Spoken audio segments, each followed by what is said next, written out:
आपकी कोई पूछ नहीं होगी, आपके समाज में ही आपको कोई पूछने वाला नहीं होगा।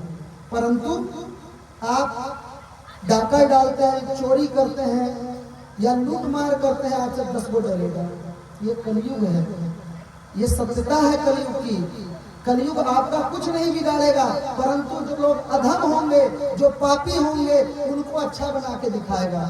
ठीक, जो शराब तस्करी करेंगे, मांस तस्करी करेंगे, सब बोलेंगे देखो पंडित जी अभी 10 वर्ष से शराब बंद हुआ, अब दारू बेचा है, देखिए एक मरते में बिल्डिंग ठोक दिया।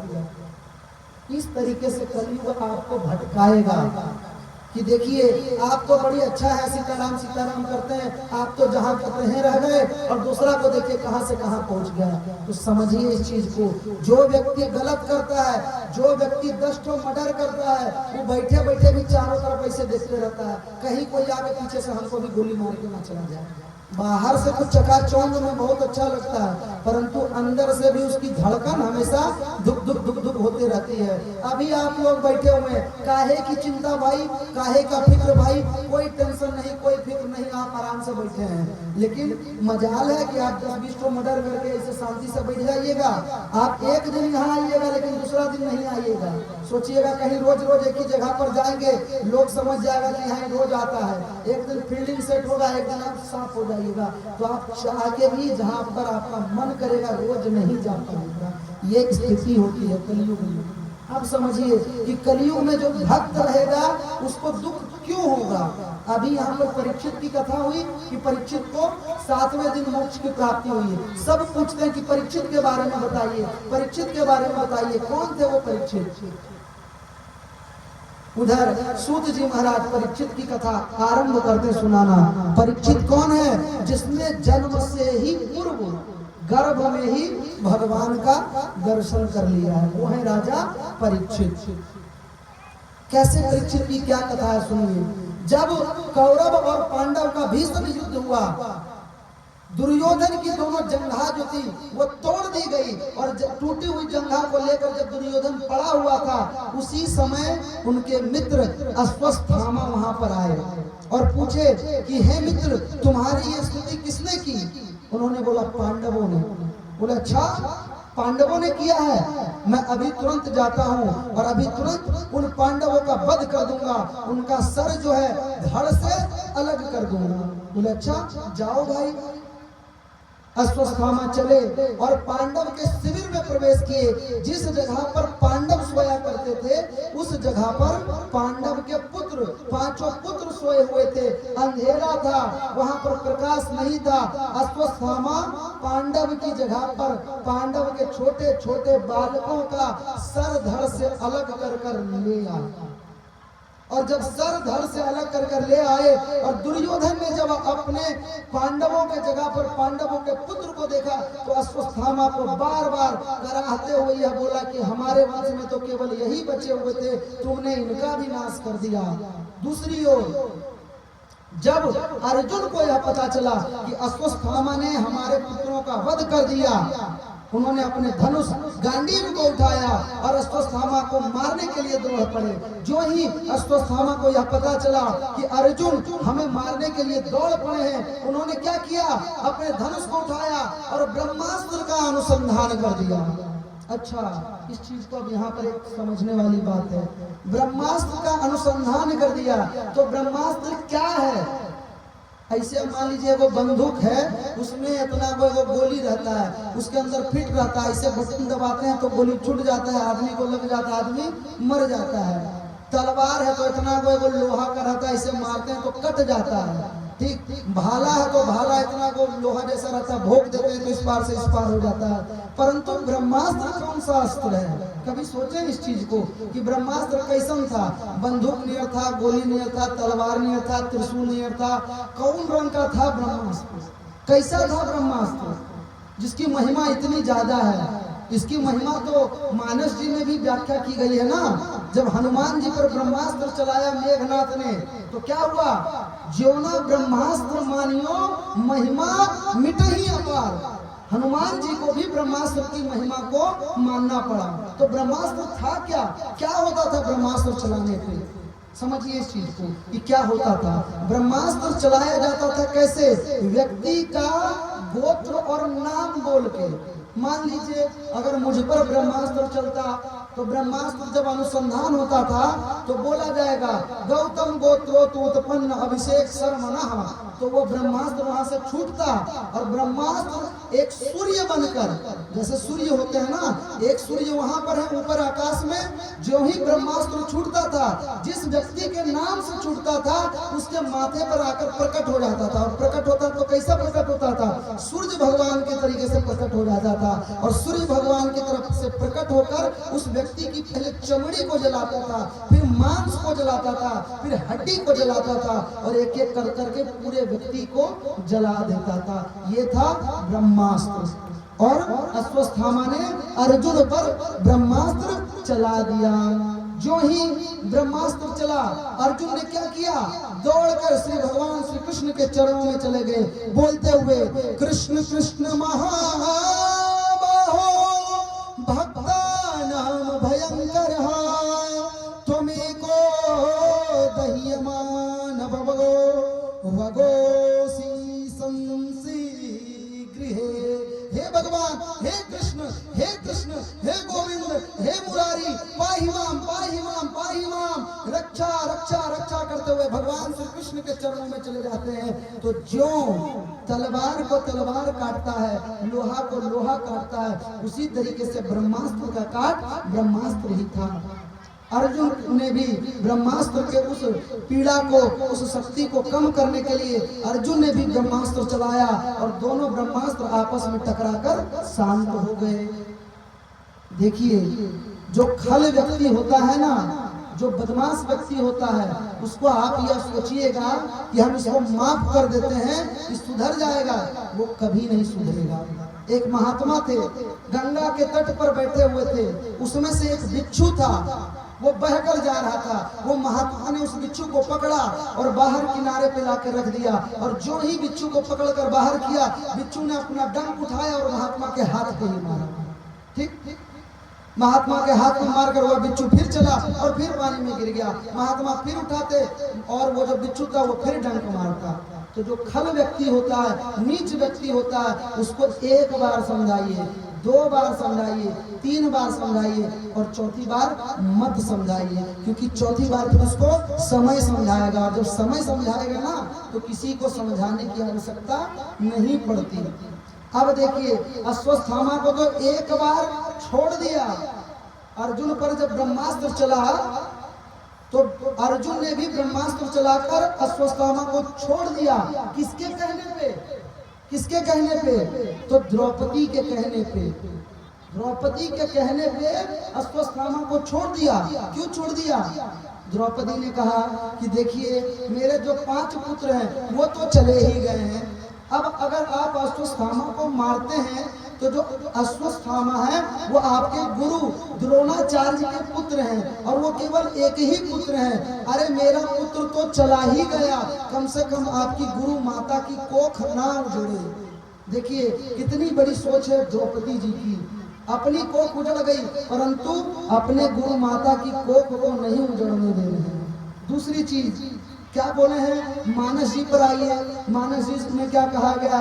पूजा ही विप्र, पूजा ही विप्र सकल गुण हीना, पूजा ही विप्र सकल गुण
पीड़ासम नहीं अधमाई।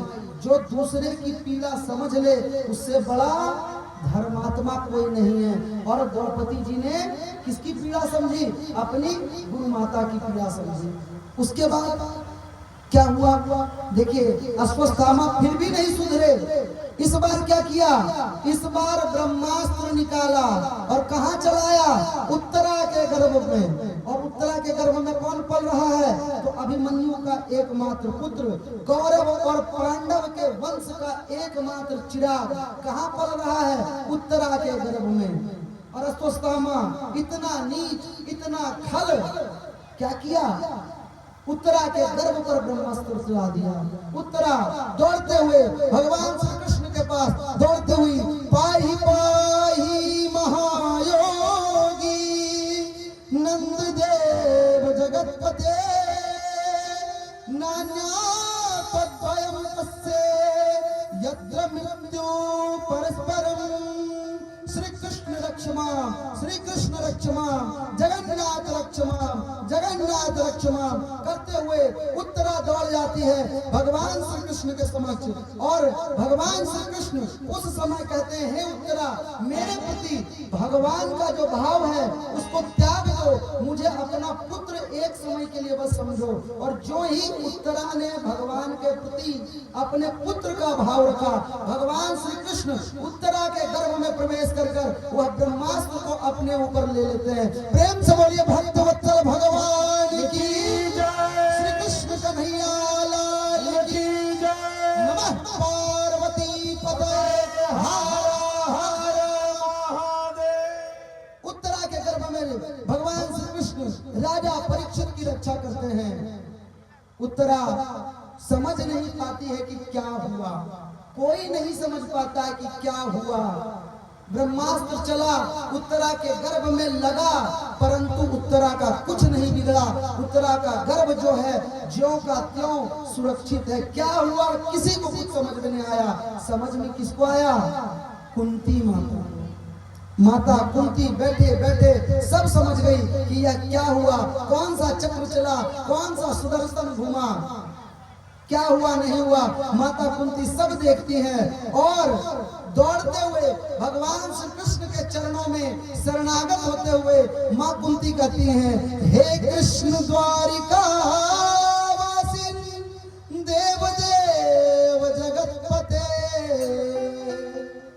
भगवान श्री कृष्ण को देव देव कहते हुए संबोधित करते हैं और बारंबार उनके चरणों में प्रणाम करते हैं। कहते हैं, हे कृष्ण, कोई समझा नहीं समझा, कोई देखा नहीं देखा, परंतु मैंने देख लिया कि तुमने क्या किया है। तुमने मेरे पोते की रक्षा उत्तरा के गर्भ में जाकर की है। इसलिए हे कृष्ण, तुम मानो या ना मानो, तुम ही साक्षात ब्रह्म परमेश्वर हो। भगवान श्री कृष्ण स्वीकारते हैं कि हाँ, मैं ही इस पूरे जगत का स्वामी हूँ, मैं ही इस पूरे संसार का स्वामी हूँ। और मांगो, जिसको जो मांगना है मुझसे मांगो। देखिए, बड़े ही ध्यान से इस कथा को अब यहाँ से सुनिएगा। जो निद्रा में है अपनी निद्रा को खोलिए, सचेत हो जाइए। इस कथा के अंतिम चरण पर पहुंच रहे हैं, जहाँ पर वो फल आपको प्राप्त होने वाला है। एक सूचना है, माता बहन भाई बंधु अभिभावक स्वरूप हमारे गार्जियन तुल्य जो भी इस कथा पंडाल में कथा सुनने आए हैं, सबों से आग्रह है कि अभी आप लोग यहाँ से नहीं जाइएगा, क्योंकि आप लोगों के बीच अभी कथा समाप्त होने के बाद जाने माने कलाकार अपने ही गांव के श्री राधे श्याम यादव जी आप सबों के समक्ष भजन कीर्तन कथा प्रवचन के माध्यम से सेवा देंगे। आप लोगों से आग्रह है, कृपा करके इस कार्यक्रम का आनंद उठा करके ही यहां से लौटकर अपने अपने घर को जाएंगे। प्रेम से बोले भक्तवत्सल भगवान की जय। देखिए, अगर कोई व्यक्ति कथा पंडाल में प्रवेश करे, ठीक, या किसी भी तरीके से किसी भी माध्यम के द्वारा किसी भी देवता का नाम आपके कान में पड़े ना, तो समझिएगा उस व्यक्ति के माध्यम से या जिस कारण से भी उस देवता का नाम उच्चारित हुआ, उसके माध्यम से उस कथा पंडाल में वो देवता पधार चुके हैं। तो हमारे राधे श्याम जी के ही द्वारा ही सही, परंतु इस कथा पंडाल में हमारे राधा रानी और भगवान श्री श्याम कथा पंडाल में पधार चुके हैं। प्रेम से बोले राधा रानी की जय, श्याम सुंदर सरकार की जय। कभी भी किसी भी देवता का आवाहन आ जाए, ध्यान आ जाए, तो समझिए कि वो देवता कथा पंडाल में पहुंच गए। अब वापस कथा पर आते हैं। देखिए, माता कुंती ने देख लिया कि भगवान श्री कृष्ण ने गर्भ में जाकर परीक्षित की रक्षा की, और भगवान श्री कृष्ण भी स्वीकार रहे हैं कि हाँ, मैंने ही तुम्हारे पवित्र की रक्षा की है। आज मांग लो, जिसको जो मांगना है मुझसे मांग लो। मैं ही अधिपति हूँ, मैं ही जगतपति हूँ, मैं ही जगत तारण करता, जगत पालन करता, जगत भरता, जगन्नाथ मैं ही हूँ। जिसको जो मांगना है मांगो। सबसे प्रथम युधिष्ठिर जी मांगते हैं, कहते हैं हे भगवान, मैं कभी भी सत्य से पीछे नहीं हटूं, सत्य से इधर उधर ना हो। अर्जुन ने कहा, मैंने आपको गुरु समझा है, आप जीवन पर्यंत मेरे लिए गुरु बन के रहिएगा। भीमसेन कहते हैं, लोग मुझसे कहते हैं कि तुम खाने पे पड़े रहते हो, तो हे भगवान, ये जो भोजन से मेरा मोह है, यह मोह भोजन से हटकर आप में लग जाए। इसी तरीके से सब जिनको जो मांगना होता है वो मांगते हैं। ठीक, समझिए इस चीज को। अब कथा के उस अंतिम पड़ाव पर पहुंच रहे हैं। प्रेम से बोले भक्तवत्सल भगवान की जय। सभी लोग भगवान से अपनी अपनी इच्छा के अनुसार से मांगते हैं, परंतु जब बारी माता कुंती की आई तो उन्होंने अपना आंचल ऐसे पसारा और कहा, हे भगवान, अगर आपको मुझे कुछ देना है तो मुझे दुख दे दीजिए, सुख नहीं दीजिए, दुख दे दीजिए। ये कान जब ये शब्द जब भगवान के कान में पड़े ना, तो भगवान बड़े अचंभित हुए, हंसते हुए बोले, अरे माता कुंती, आपको सुख कब मिला जो आप दुख मुझसे मांग रही हो? अरे तुम्हारा जन्म कहाँ हुआ? तो मथुरा में। कहाँ पे? तो सूरसेन महाराज के घर में। पली कहाँ? कहीं और। अच्छा, माता कुंती का नाम पहले कुंती नहीं था, उनका नाम क्या था? पृथा नाम था। ठीक, उनका नाम पहले पृथा था। बाद में राजा भोज के यहाँ जाके पलने के कारण जन्म वो सूरसेन महाराज के घर में लिए, मथुरा में लिए, और पले कहा? राजा भोज के घर में। वहां पे उनका नाम कुंती पड़ा। जब विवाह हुआ तो ऐसे व्यक्ति के साथ हुआ जिनको पांडु रोग, जिसको पीलिया बोलते हैं, पीलिया रोग से जो व्यक्ति ग्रसित था, वैसे व्यक्ति के साथ उनका विवाह हुआ। और तो विवाह हुआ तो फिर भी देखिए, उनके ऊपर एक शर्त थी कि जिस दिन वो अपने पति के साथ सहवास करती, उनका पति प्राण को त्याग देता। तो पति का भी सुख प्राप्त नहीं हुआ, अपने घर का भी सुख प्राप्त नहीं हुआ, और जीवन पर्यंत जो कष्ट हुआ वो तो कहिए ही मत। जब पुत्र बड़े हुए तो लाक्षागृह में डालकर उनको जलाने की चेष्टा की। इस तरीके से माता कुंती को कभी कोई सुख प्राप्त ही नहीं हुआ, परंतु फिर भी वो भगवान से क्या कर रहे हैं कि हे भगवान, हमको दुख दीजिए। सुख नहीं मांगे, दुख दीजिए। क्यों मांग रहे हैं दुख? क्यों मांग रहे दुख? क्यों? क्योंकि सुख में दुख में सुमरन सब करे, सुख में करे न कोई, और जो सुख में सुमरन करे तो दुख काहे को होए। अब देखिए, यही बात को मानस जी में भी कहा गया है। इसी बात को मानस जी में भी कहा गया है। क्या कहा गया है? हनुमंत जी से जब पूछा गया, क्या पूछा गया कि कहा हनुमंत विपत्ति प्रभु सोई, कहा हनुमंत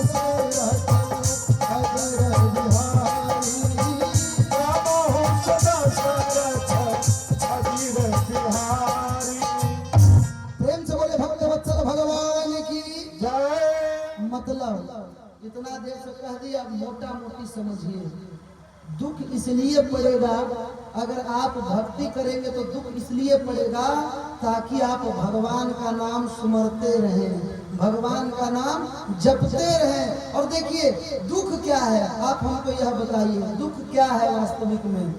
दुख कुछ नहीं है, यह जो संसारिक दृष्टि में हमने बना रखा है ना, वही दुख है। वृद्ध आदमी सोचता है कि हम जवान हो जाएं, हमारे शरीर में शक्ति रहे, तो वो हो सकता है क्या? नहीं हो सकता है। जो धनवान है उसको भी चैन नहीं है, जो धनहीन है उसको भी चैन नहीं है। तो व्यक्ति जो माया में लिप्त है वही दुखी है। जो भगवान के नाम को जप रहा है उसको कोई किसी चीज का दुख है ही नहीं। इसीलिए मैं कहता हूँ कि कली काल में अगर आप भगवान का जप करते हैं तो यह समझिएगा कि भगवान कभी नहीं चाहेंगे कि आप उनसे दूर हो जाइए।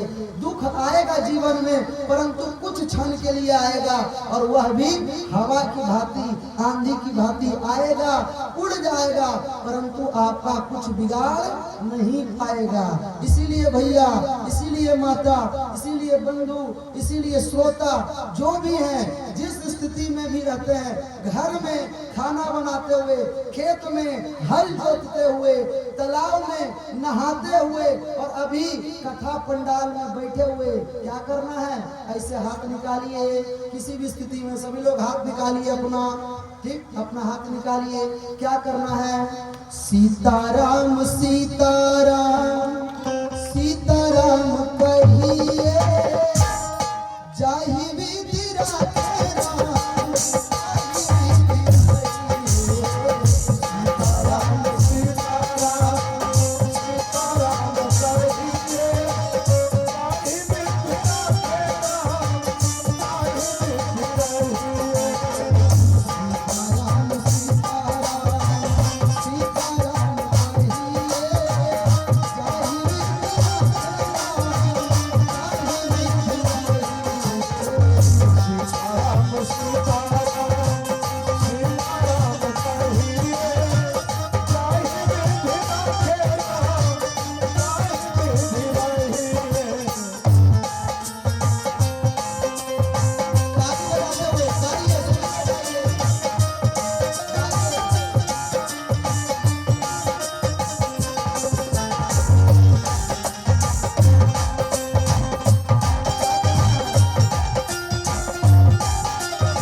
झोपड़ी में बास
इस संसार में आशा किसकी करनी है, भरोसा किसका करना है, इस भजन के माध्यम से सीखने को मिलता है। क्या बेटे का भरोसा करना है? नहीं।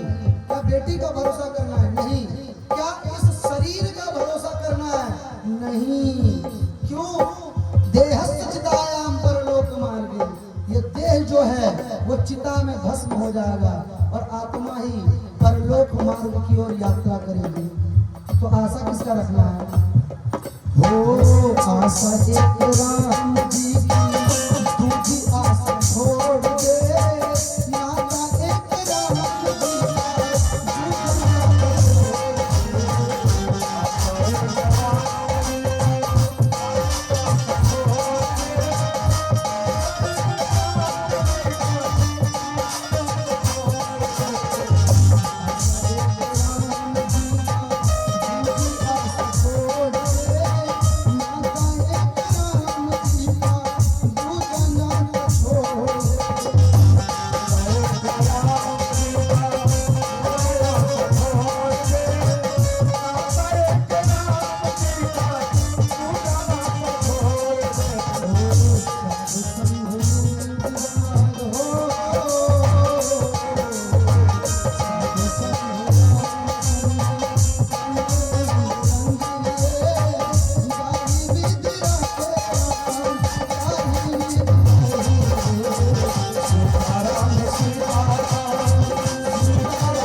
सीताराम सीताराम सीताराम कहिए बस। अरे भैया आप ही के लिए गा रहे हैं, मनोरंजन के लिए नहीं गा रहे हैं, बोलने के लिए गा रहे हैं। कम से कम एक आध बार भी सीताराम बोलेगा तो कल्याण होगा। बोलिए सभी लोग, सीताराम सीताराम सीताराम, जाहि विधि ताहि विधि। देखिए ऐसा है ना कि एक तो हमारे जो गंधर्व जन है, जो भजन कीर्तन वाले हैं, उनको गंधर्व जन कहते हैं। बैठते भैया 7 बजे से है, लगभग मोटा मोटी खींच के 7 बजा देते हैं और चाहते हैं कि 9:30 बजते बजते ये हम उनको सौंप दें, तो 2.5 घंटा 2 घंटा में कथा कहना बहुत मुश्किल हो जाता है। ये कथा 7 दिन की है। 7 दिन में एक बार भी सुखदेव जी और परीक्षित जी ने आसन नहीं बदला। समझिए इस चीज को। तो ये 7 दिन की कथा मात्र 2.5 घंटे में कहना मेरे लिए बड़ा मुश्किल पड़ रहा है। इसलिए जितने भी गंधर्व जन हैं उनसे विनती है कि भैया कल 5:30 बजे आकर बैठ जाएं, तभी उम्मीद कीजिएगा कि हम 6:30 बजे के बाद आरंभ करेंगे तो 9 साढ़े 9 तक आपको सुपुर्द करेंगे। ऐसे 10 बज जाएगा मेरी तरफ से ही। चलिए आज की कथा यहीं पे विश्राम देंगे, लेकिन कैसे? सभी लोग ताली बजाते हुए बजाइए। महाराज जी से आग्रह है। सीताराम सीताराम सीताराम कहिए।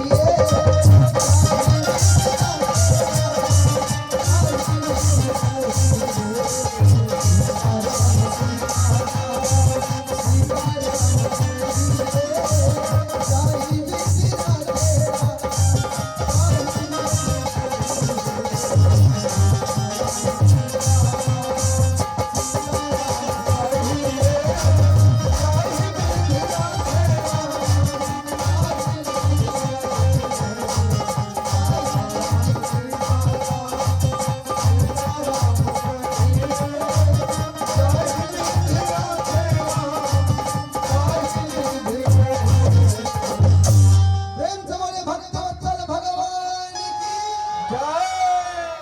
अब आप सभी लोग खड़े होकर आरती कीजिएगा, प्रसाद लीजिएगा और फिर बैठ जाइएगा। आपके बीच में राधे श्याम जी हैं, उनके भजनों का आनंद लीजिएगा। और महाराज जी से आग्रह है, कथा में खास करके जिस दिन भगवान का जन्मोत्सव, भगवान कृष्ण का जन्म रहेंगे, कथा में आएंगे तो पहले आगाह कर दिया जाना चाहिए। जी, तो जिन लोगों की इच्छा है कि भैया भगवान के जन्मोत्सव के बारे में जाने, तो कल नहीं परसों, ठीक, भगवान श्री कृष्ण अपने गोप और गोपियों से क्या कहे, जब वो ब्रज भूमि छोड़कर जा रहे थे मथुरा, तो बोले कल नहीं परसों मैं लौट आऊंगा। तो वही परसों भगवान श्री कृष्ण का जन्मोत्सव मनाएंगे। जन्मोत्सव में आप सभी लोग ऐसा समझिएगा कि आपके घर के ही किसी बालक का जन्म हुआ है। जिनको जो लुटाना हो, चॉकलेट, बिस्कुट या गुब्बारा लगाना हो, जिनको जो भगवान पर लुटाना हो, जिनको जो जुट जाए वो भगवान पर लुटाइए। परसों समस्त लोग जितने भी नर नारी हैं सुसज्जित सुंदर सुंदर कपड़े पहन के आइए। ऐसा समझिए कि आपके घर में किसी बालक का जन्म हो रहा है। आप लोग गोप गोपी हैं और समस्त लोग गोकुल में वास कर रहे हैं और भगवान आपके मध्य में जन्म लेंगे। उनके जन्मोत्सव को बड़े ही धूमधाम के साथ मनाइएगा। अभी सभी लोग अपने जगह पर खड़े हो जाइए और आरती करेंगे। सभी लोग अपनी जगह पर खड़े होकर भगवान के परम पावन पुनीत आरती को करेंगे।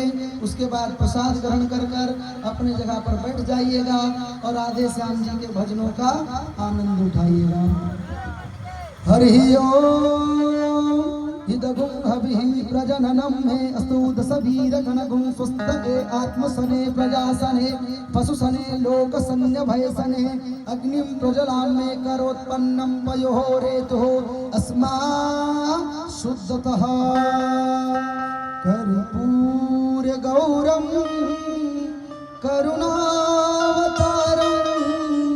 संसार सारं भुजगेन्द्रहारं सदा वसन्तं हृदयारविन्दे भवं भवानी सहितं नमामि। भवं भवानी सहितं नमामि। श्री के बिहारी तेरी आरती गाऊं। श्री के बिहारी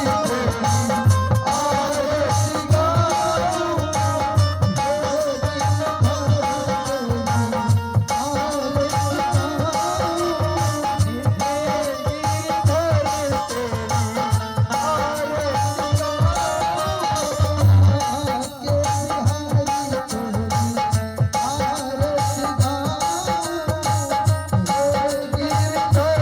गाऊं।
पुष्पे देवादिवंदनम शरीर आरोग्यार्थे स्व आत्मा अभिवंदनम करो प्रक्षालनम शीतलेतम जगन्माता शीतलेतम जगद्वेदा शीतलेतम जगद्धात्री शीतलायै नमो नमः।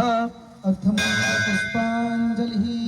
ओम जन्मेन जन्मय जन्त देवास्तानि धर्माणि प्रथमन्यासन्ना देहनागम महिमानः सजन्त चन्द्रपूर्वे साध्याः सन्ति देवाः।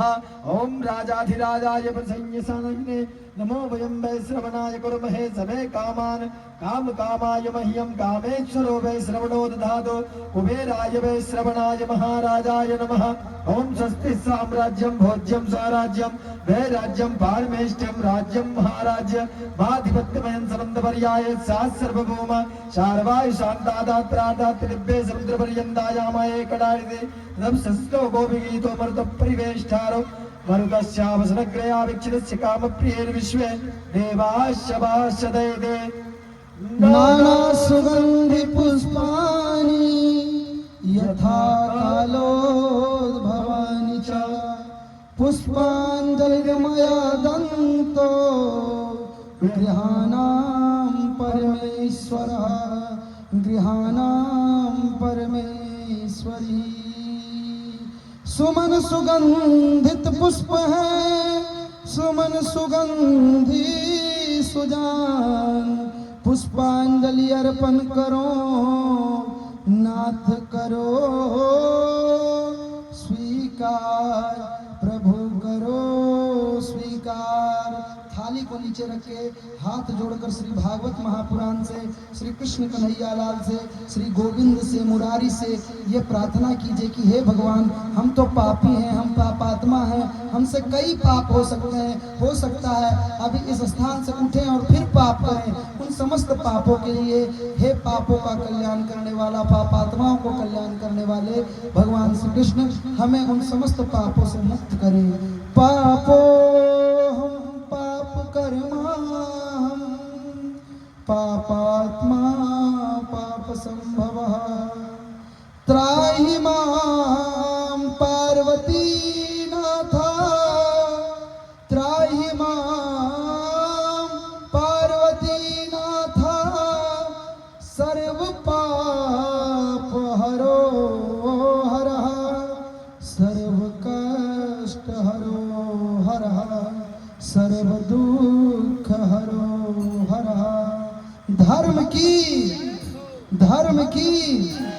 अधर्म का नाश हो अधर्म का नाश हो प्राणियों में सद्भावना हो प्राणियों में सद्भावना हो गौ माता की जय हो गौ माता की रक्षा हो माता पिता की जय हो माता पिता की जय हो नमः पार्वती पतये हर हर महादेव।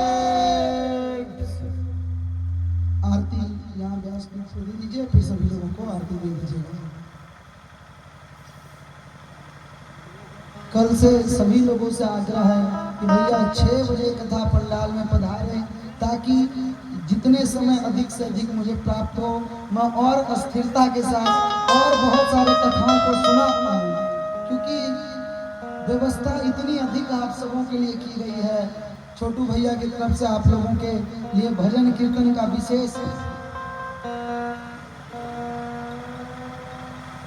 व्यवस्था की गई है। ये चाहते हैं कि आप लोग भजन कीर्तन का आनंद उठाएं और आप अगर इसका आनंद उठाना चाहते हैं तो समय से आकर कथा श्रवण करें फिर भजनों का आनंद उठाएं। अभी आप सभी लोग पहले आरती ले लेंगे तभी घर जाएंगे और कल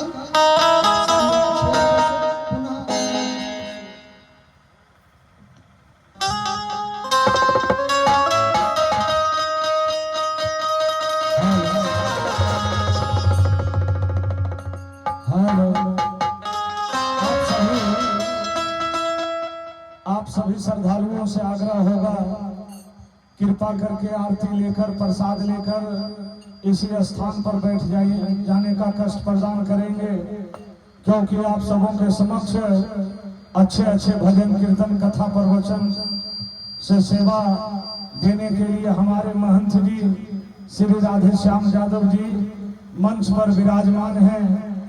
और ये भी कहना चाहूंगा कल कथा समाप्त होने से पहले आप लोग दीर्घ संकल्प लेकर आएंगे, क्योंकि कल कथा 5:30 बजे के लगभग शुरू हो जाएगा। इसलिए कि इस मंच पर नित्य प्रतिदिन कथा समाप्त होने के बाद अलग अलग कीर्तनकार इस मंच